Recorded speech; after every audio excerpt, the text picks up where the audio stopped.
Welcome to my YouTube channel, and in today's video I want to speak about no matter what income you have, you come out on the same point every single month, right?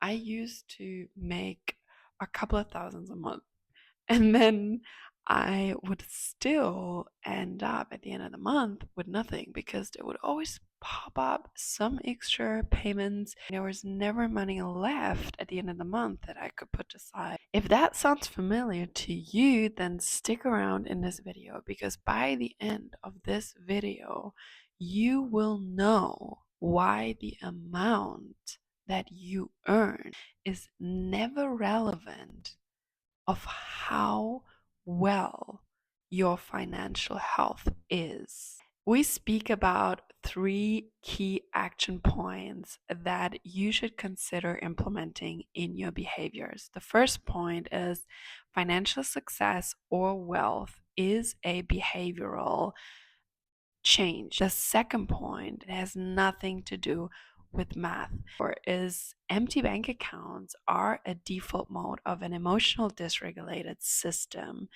and a constant push of fear of not belonging. This is a big one.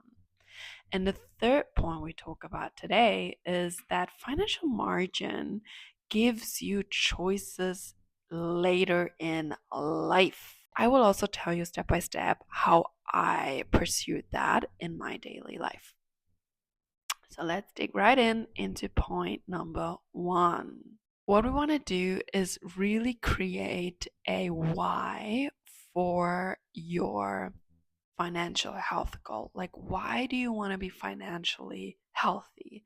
Why do you thrive for taking back control of your finances? Why is it important to you? Why is that life area important to you? Why do you want to improve in it? Everything that's really important is that you make it an emotional why.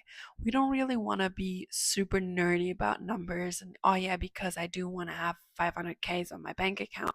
Like, why would you want to do that? Like, what does that money represents choice? So what does that allow you to live or allow you to be as a person, right? That's a really, really first step to financial health, to know what are these euros or dollars funding for you emotionally, really, really strong emotionally. The second point we want to get to, let me tell you what I mean by that. It always came down to the same things. Stressing about money and being financially unhealthy or healthy has nothing to do with how much you earn. So I met people who made six figures, even seven figures, who were earning millions, and they would still be anxious about their money. They would still be anxious about whether they have enough and stressed that they need to make more. It was just one of the biggest aha moments to realize that the amount of money you earn will never ever regulate your nervous system if you don't work on the root cause of that fear. And I've come to terms that it all comes back to being fearful of not belonging, right? So, what I want you to do in this key action step is really focus on getting the sense of belonging, the self worth, not from money. Not only connect with people about money or over money. Let me put out a very unpopular opinion. People who do want you to spend all your money every time on them and with them are not your real friends. Like, yes, I said it. They don't care about you long term. You want to get ride or die people who build for the future with you, living in an adult relationship that also can see a bigger picture rather than a childish relationship that is very much onto this moment of satisfaction. Like, I want candies, and a child's going to be upset that it doesn't have candies right this second, right? An adult can be like, I'd love to have candies, but I know they're not good for me long term. So I'm okay with skipping them right now.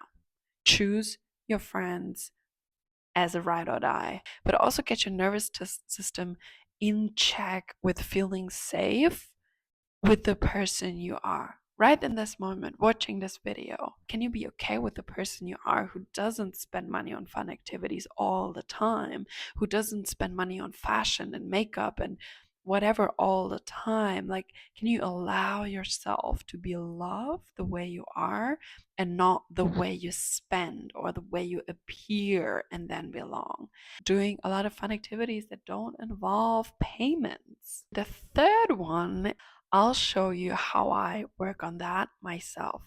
So every euro that comes in my bank account gets a job. It gets such a clear description of what to do with it. I measure it down to a cent. I see my money as like something, some employees. It's not something that is mine as like I own it. It's something I get to manage. So you do really want to build a margin for yourself. So what do you need to spend? I put it into three buckets. The fundamentals is very survival spending, like only stuff you need to essentially survive. Then I put it into paying off debt spending, which is a focus I have personally. And then the third bucket is fun spending for social activities mostly. And then I focus on these three buckets. And every euro is my employee. I'm like, this is your job. And if that money employee is done with the job, it's the department is closed. So if social activities, let's say I schedule like 50 euros a month and then I spend those 50 euros, there ain't no more social activities that cost money. Like I move towards other activities or I plan ahead and don't spend as much in the beginning of the month because I know there will be something I want to attend at the end of the month, for example. And that is how I make sure that I don't become a slave to my money, and I make sure that my financial health is on check because I do really focus on giving each money employee a job. So, yes, I do want to make sure that you get all of these three things right. It's so easy that when you do not regulate your own emotions, when you feel stressed out, overwhelmed, you're very reactive to things that happen to you. You don't really control your time or your emotions, the way you react, your words, your thoughts. You're just very like splurging out what's inside of you, no self control. Then it is super easy to be manipulated. That the stronger you are in your self-belief and in your self-worth, the harder it is for someone else to dig into your self-worth and manipulate you. When you're that unstable, right, with a sense of belonging and emotional maturity, then it's very easy for capitalism to manipulate you as well. Capitalism, family, friends, colleagues, whatever, everyone will have an opinion about you and everyone will influence you in a way of, I do want to belong to them. So I go shopping. I get dressed that way. I buy this new tech item. Like logical decision making is shrinking close to zero once you get the chemicals fired of behavioral belonging. So you want to make sure that you are emotionally mature, set up in the first place, so you do feel a sense of belonging in a healthy way and in a self-worth supporting way, and don't need to get that over the attachment to money and spending. Thank you for watching.